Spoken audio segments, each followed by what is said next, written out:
What it do, vinyl community? My name is Brian, and welcome to Melt Time number 12.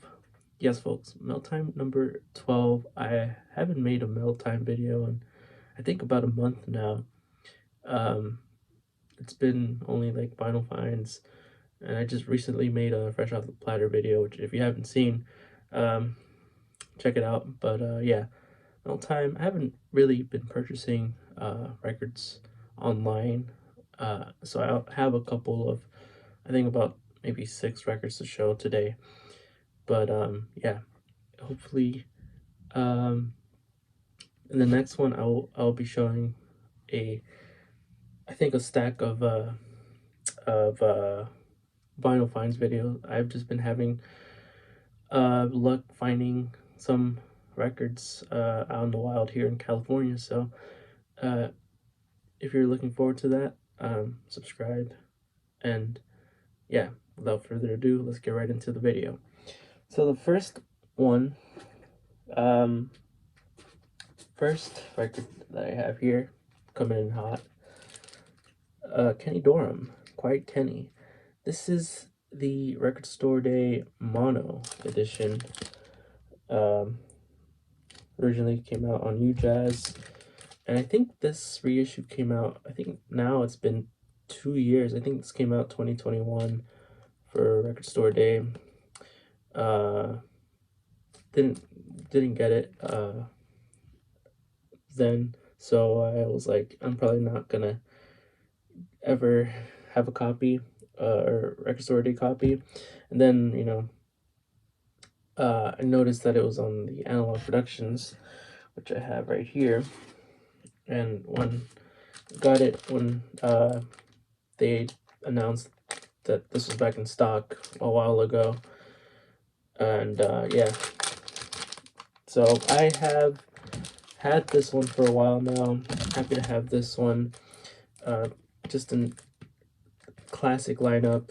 Kenny Dorham on trumpet, Tommy Flanagan on piano, Paul Chambers on bass, and Art Taylor on drums. This is just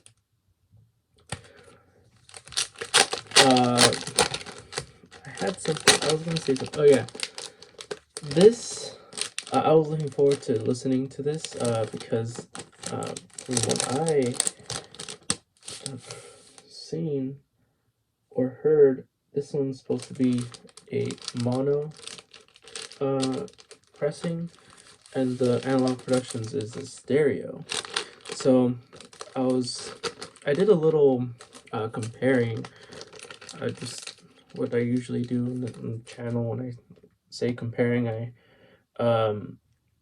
only listen to one track, or at least the first track on each side. That's what I did. When it comes to which one sounds better, I honestly can't really put a finger on which one. They both sound unique. Obviously, one's mono, one's stereo. Can't tell if this is like, actual mono mix or whatever, but this one I was lucky to have gotten for, I think it was like around $40 on Discogs. This one you can get about the same price on the Analog Productions website. I'm pretty sure all of the Analog Production Prestige, Stereo, Mono series are back in stock, each and every one of them. But yeah, I really do like the Craft cover more than this one, but they both sound great in terms of the sound sonically. And speaking of another like Analog Productions from their series of the Prestige, I also got actually an OG copy of this, and I'm gonna show the OG copy first. I got the Soulful Moods of Gene Ammons. Now this is on the Moodsville Prestige subsidiary. So I have had the Analog Productions stereo for maybe a year or two now, and was really stoked to have gotten this one when they announced it, that it was coming back in stock. And then this one I've had maybe a month or two now, and it wasn't until today. Actually, all of these records I just spun today.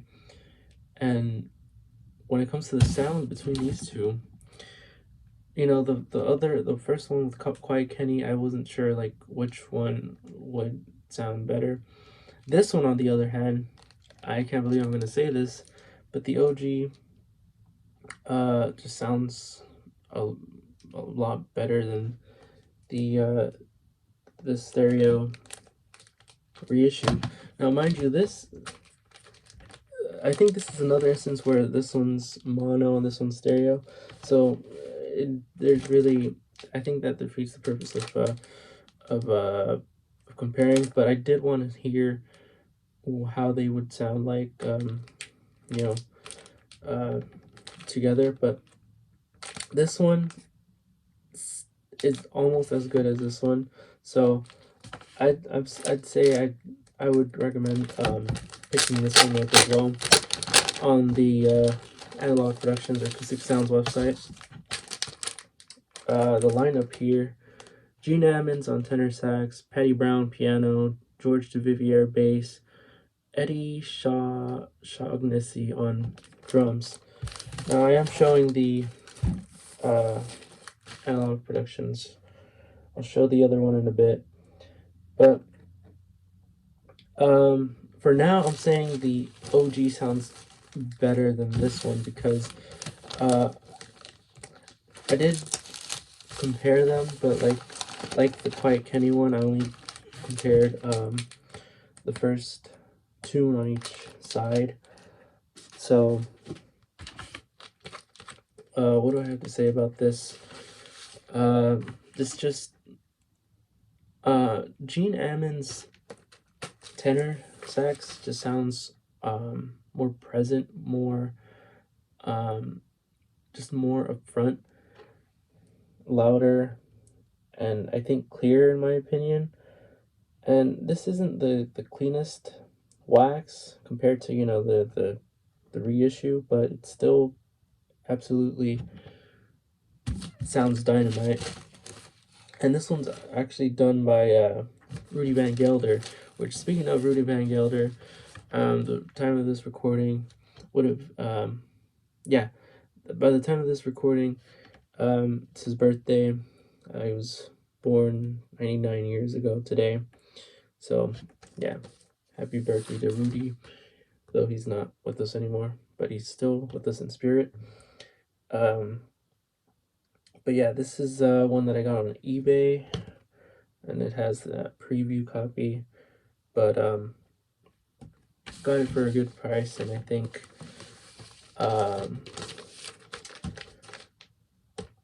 been trying to get more of the Gene Ammons records. But yeah, this one, if you find like an early copy or like a OG and you don't want to get the reissue, I'd say that's the way to go. But yeah, next up, this is one that I think, I can't remember when I got, I think maybe last month, also an eBay purchase. This is on Milestone, McCoy Tyner, Sahara. McCoy Tyner, this is, I think, released in 72. It's on Milestone.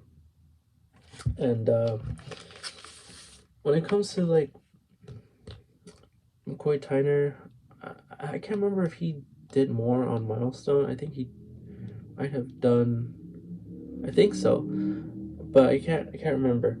But when it comes to this title, I think it's been reissued, and I've seen it various times when I've gone at the record stores here in LA, but I always pass on it, mainly because of the fact that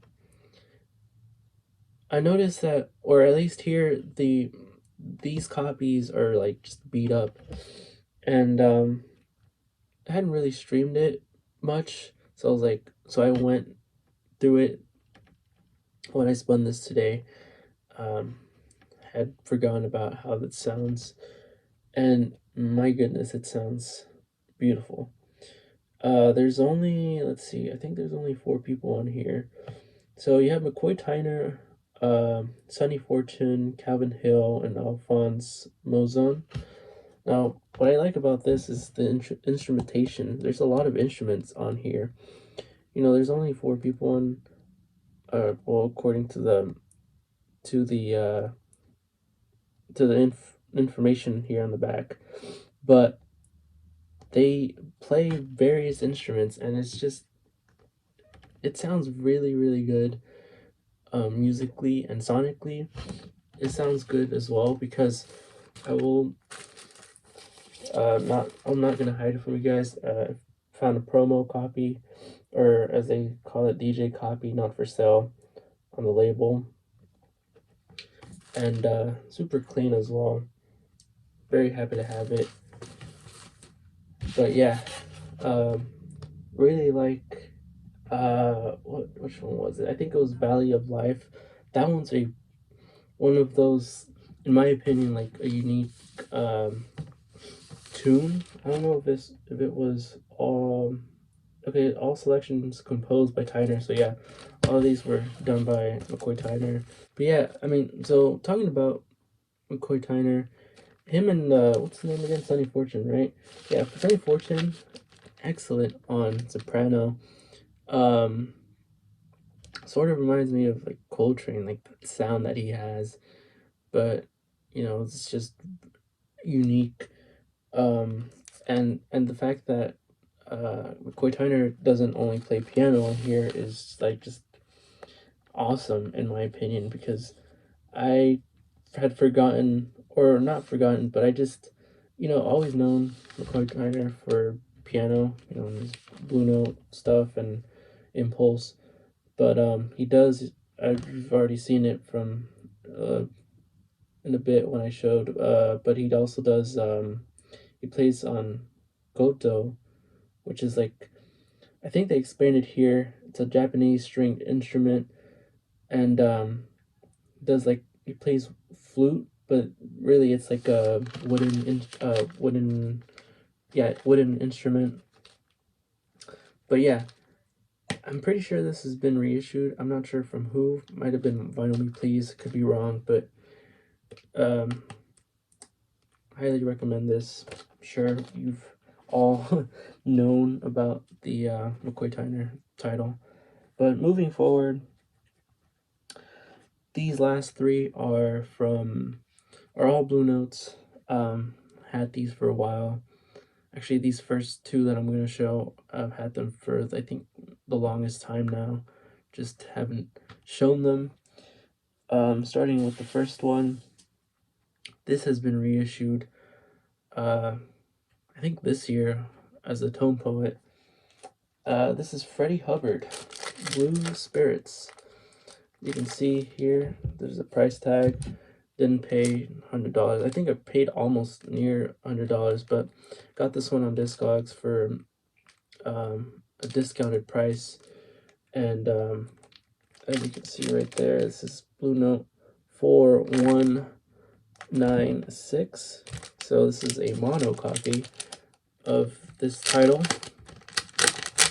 And as I mentioned earlier, I've spun all of these today by the time that I recorded this.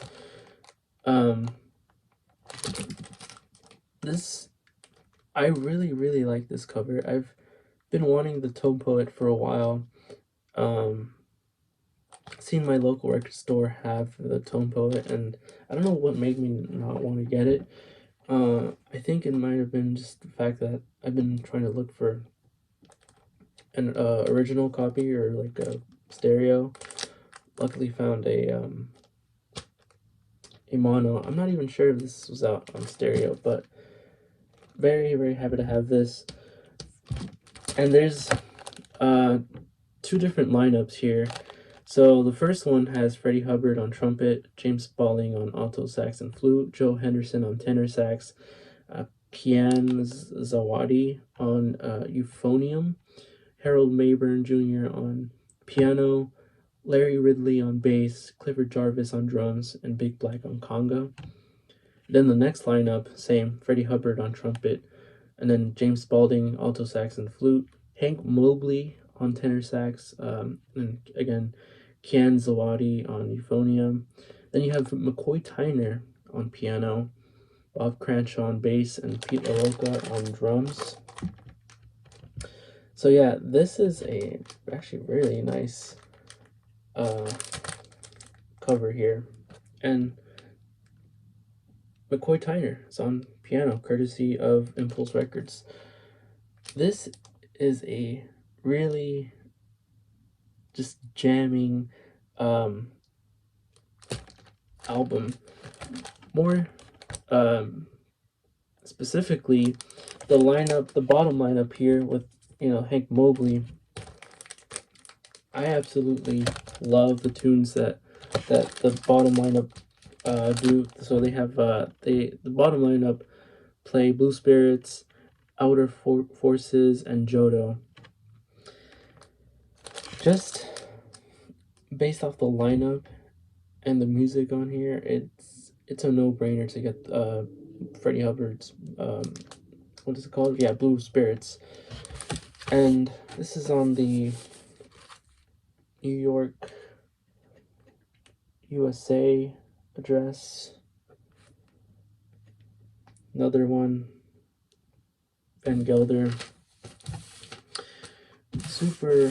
Pretty sure this one's still in stock, like not one of those sold out titles. But yeah, can't sleep on this one. Actually, let me check.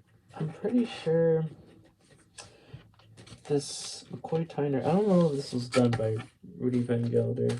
Pretty sure it wasn't. No, okay, it wasn't. But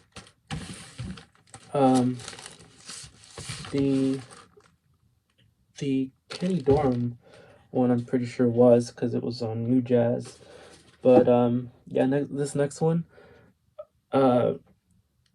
speaking of tone poets, this next musician is getting a tone poet literally tomorrow.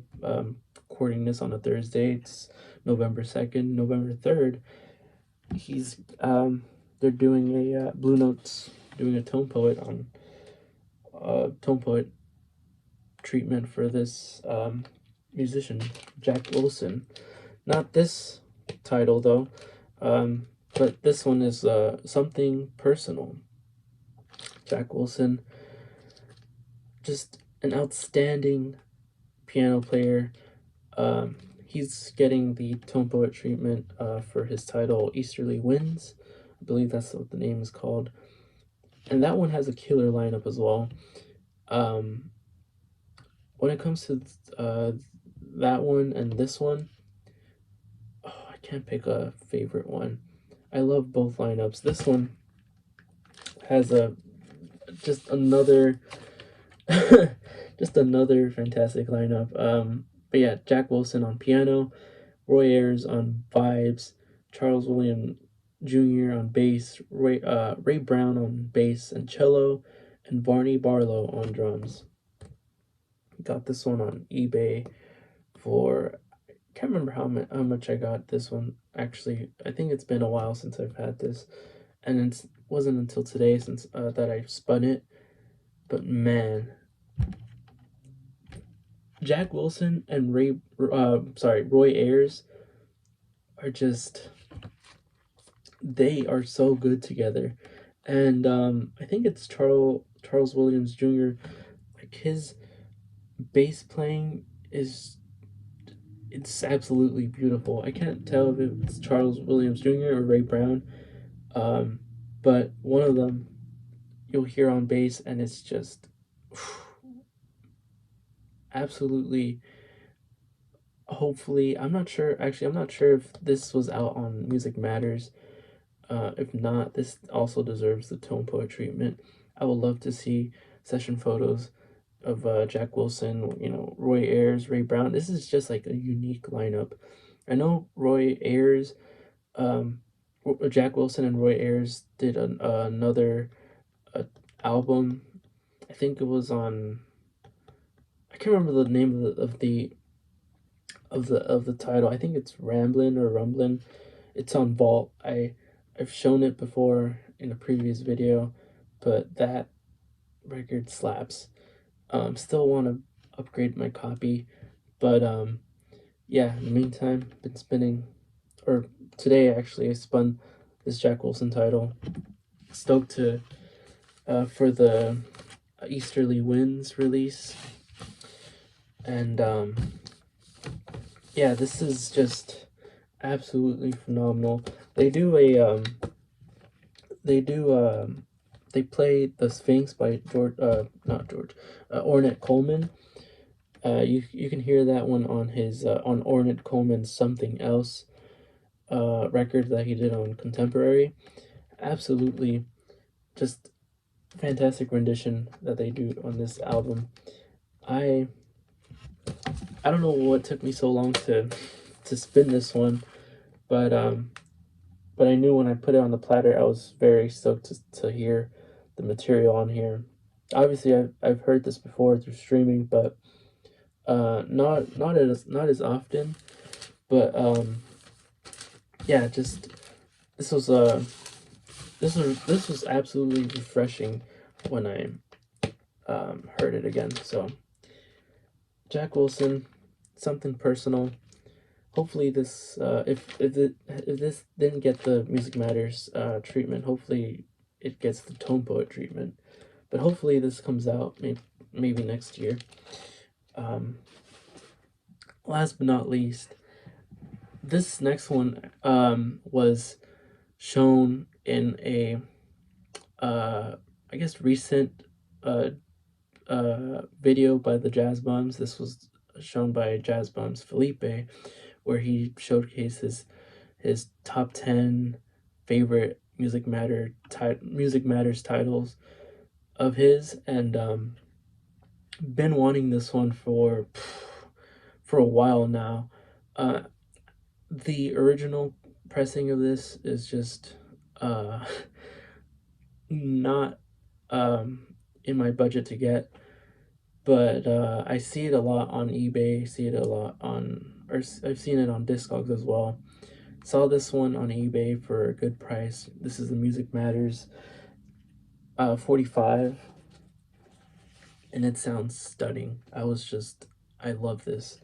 So this is one of the 10 that Felipe showed. This is Horace Parlan, Heading South. Horace Parlan, absolute magnificent piano player, and his records are also just hard to get on Blue Note. But alongside Horace Parlan, you have George Tucker on bass, Al Harewood on drums, and Ray Barretto on conga. So got this for a really good price on eBay. This is I believe a 1960 release, but I don't think it ever came out as a stereo. So I think this is like maybe it got reissued as a stereo later on in the 80s, 90s, but I think as a Japanese release. So this is, I think, the first US stereo release, and as you saw from the lineup, just incredible. Got this, I think, for a really good price, and just sounds super good, man. And this is that I don't know, I guess test pressing. But yeah, Horace Parlan. Move Away, Ray Barretto. The Horace Parlan, George Tucker, and Al Harewood, I believe they did another trio session. I think, what was it called? Us Three. But other than that, I think the other Horace Parlan records on Blue Note were like quintets. And yeah, this was, I think, I believe Felipe says might be his favorite Horse Parlin record. I gotta agree with him. Out of the stuff that he put out on Blue Note, I think this might be my favorite as well. And just a really unique like cover. Hopefully this gets done in the classic vinyl series for Blue Note, because I think this year they also did another Horse Parlin reissue in the classic vinyl series, but haven't picked that one up. But yeah, Horse Parlin, don't sleep on this album, stream it. And yeah, that's the last one of this video. Anyways, that is it for today's video. If you stuck this far, thank you so much, truly appreciate it. Comment down below what y'all thought of the records that I showed today. Like I said, haven't been buying any or many records online. I've just been finding Heat stuff on locally, and so I'm excited to show that for the next video, Vinyl Finds. But yeah, comment down below what y'all thought, and I'd appreciate it if you guys liked, subscribe, and yeah, just share with friends who are also interested in jazz. But hope to see you guys in the next video, where I'll be doing Vinyl Finds. Can't remember which one, but another Vinyl Finds video. Take care.